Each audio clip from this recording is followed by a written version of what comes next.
they did not have to seek an agreement on the nature of the perfectly just society. In fact, debates on the utopia of the perfectly just world can have very distracting and diverting effects on the pursuit of justice here and now in the reduction of injustice in the world, on which agreement could emerge, despite our differences of the view of perfect justice. Second, our focus need not be only on institutions. In contrast with the social contract approach, which is interested primarily in the identification of just institutions, we can examine instead the nature of lives that people are actually able to lead. In this way of understanding the problem, the idea of justice has to be realization-based, people-centered, what I earlier called life-centered approach, rather than institution-centered. Third, unlike the social contract approach, which by construction must be confined to the people of a particular sovereign state, the alternative approach can involve people from anywhere in the world, since the focus here is on reasoned agreement rather than on state-based social contract. Even as great a political philosopher of our time, one of the greatest, Tom Nagel, in an article called Global Justice, argues that the global justice, idea of global justice, is an illusion, is a chimera. Why? Because there's no global state. And since there's no global state, you can't have a global sovereign state, they can't have an agreement between all people. Ergo, there is no global justice. But if you take the alternative approach, can we reasonably agree what would enhance justice, then of course it's a very different approach that we follow. This departure makes reasoning on global justice possible, which is essential for addressing such problems as today's global economic crisis, or global warming, or prevention and management of global pandemics, such as the AIDS epidemic. These are not just matters of humanitarian concern, as Nagel argues. These are matters of global justice. In contrast with the old social contract approach to justice, which has so far dominated professional philosophical investigation of justice, we get in this alternative approach a focus on people's lives rather than on institutions, and a concentration on reasoned agreement about how to advance justice rather than searching for some imagined contract to establish a set of perfectly just institutions. In a suitably broad formulation, this can be the basis of global reasoning rather than nationally separated pursuit of justice in sequestered ways. In understanding the contrast between an arrangement focus and a realization focus of justice, it's useful to invoke an old distinction from the Sanskrit literature on ethics and jurisprudence. Consider two different words, niti and nyaya, both of which stand for justice in classical Sanskrit. Among the principal users of the term niti are organizational propriety and behavioral correctness. In contrast with niti, the term nyaya stands for a comprehensive concept of realized justice.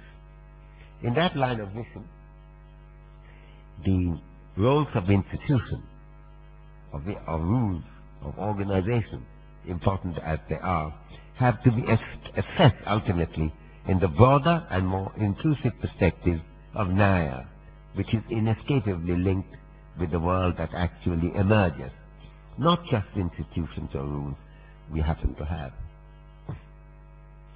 To consider a particular application, early Indian legal theorists talked disparagingly of what they call matsya nyaya, justice in the world of fish, where a big fish can freely devour a small fish. So that is a kind of view that justice of fish, which is, we are warned again. We are warned that avoiding matsya nyaya must be an essential part of justice, and it's crucial to make sure that this kind of justice of face the big following the small is not allowed to invade the world of human beings. The central recognition here is the realization of justice in the sense of Nyaya is not just a matter of judging institutions and rules, but of judging the societies themselves. No matter how proper the established organization might be, if a big fish could still devour a small fish at will, then that must be a patent violation of human justice ad Nyaya. A realization-focused perspective also makes it easier to understand the importance of the prevention of manifest injustice in the world rather than seeking the perfectly just. As the example of Matsunaya makes clear, the subject of justice is not merely about trying to achieve or dreaming about achieving some perfectly just society or social arrangement, but about preventing manifestly severe injustice, just as avoiding the dreadful state of Matsunaya. This is a recurrent thought about Matsunaya. The last reference I know, I think it's 8th or 9th century, when Dharmapala, the last Buddhist kingdom in India, establishes his rule over eastern India. He makes a statement, now ends Matsunaya. This is the beginning of justice, not of the fish. That's his motto at that time. For example, when people agitated for the abolition of slavery in the 18th and 19th centuries, they were not laboring under the illusion that the abolition of slavery would make the world perfectly just. Not at all. It was their claim, rather, that a society with slavery was totally unjust.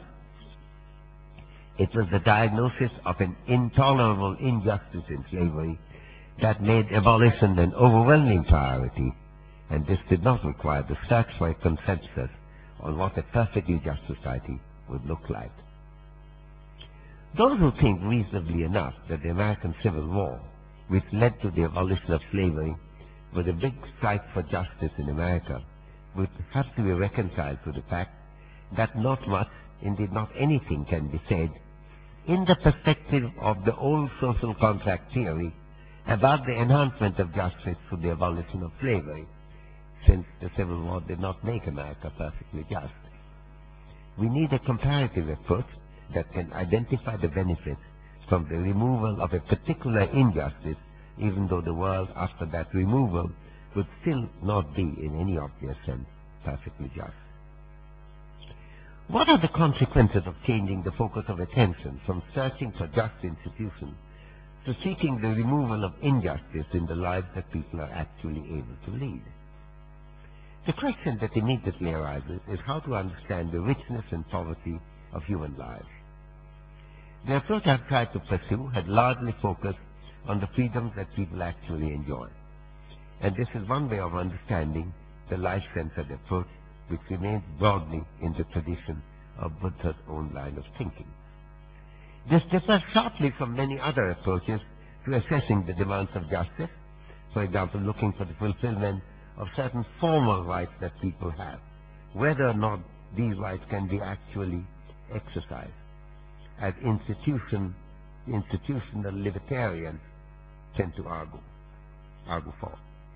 Many of these rights can have an instrumental role, of course, in sustaining acceptable social lives. You mustn't look down on formal rights. But the pursuit of justice cannot stop there. It also demands positive help from the state and from the society and for everybody else who can help with the responsibility of power in general to make substantive individual freedom a central social commitment. An approach based on substantive freedom must insist that we scrutinize and assess different features of human lives and their combinations, that a person has the opportunity to consider and choose from. This takes us, naturally enough, beyond the domain of formal rights that the institutional perspective of libertarian philosophy tends to highlight, which can be, to a great extent, described as freedom as permission rather than freedom as facilitation. When it comes to healthcare, for example, the libertarian concern with whether we are prevented by others from getting healthcare can be important in some very special circumstances. But the bigger issue is not that. It's the need for social support, indeed state support, for what health care people can afford and actually have. If the freedom-based, life-centered approach has to take us well beyond the limited reach of freedom as permission, it must also take us beyond the rights, including those for health from the state, that people in principle may possess without being able to exercise these rights easily. So one of the implications of this approach is to focus on what people can actually do, including what health care people can actually get, irrespective of location, rural as well as urban, irrespective of class, poorer people as well as the more affluent, irrespective of gender, women as well as men, and so on. It is just not good enough to concentrate on the right for state, or right for state health that the rules may identify. We have to look at who is getting what kind of health care compared with what people respectively need and what the state and society can afford to provide them. So we have to look at the Naya and not just the niti of health care. This takes us naturally to the demands of inclusiveness. The Thai system of health care certainly has a strong inclination in that direction. I don't know enough about the details of the Thai health care to be able to pronounce any view on whether the system of state and social support for health care does have in effect the extent of inclusiveness that would be needed for a society without the injustice of avoidable exclusion.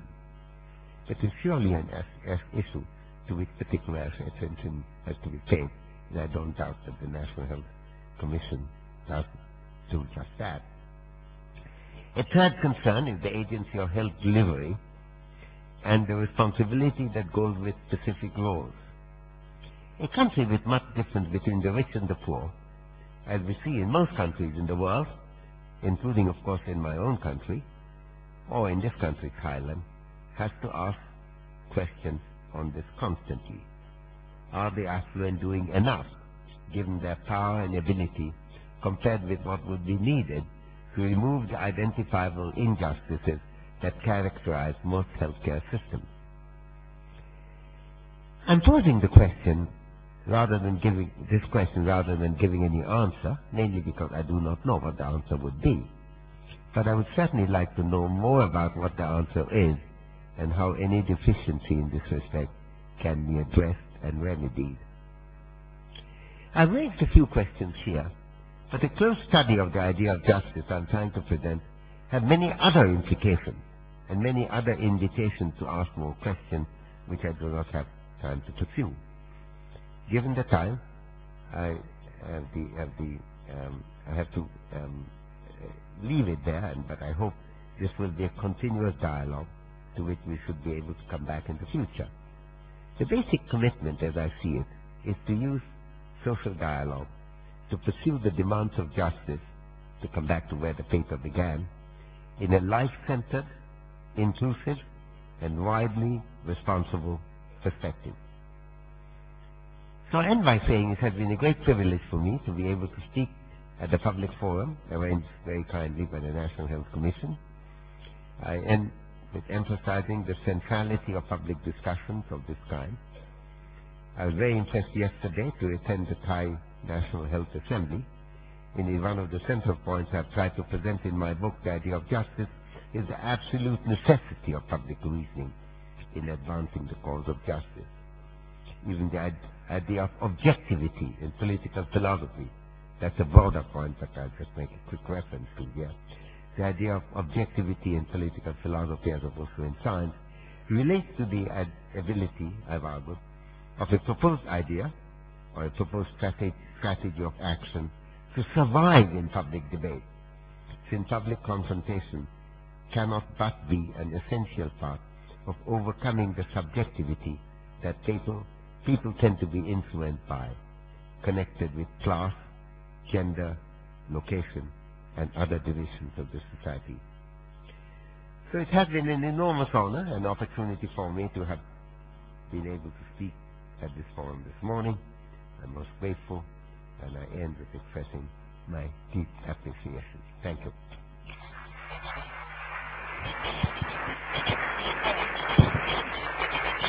I think for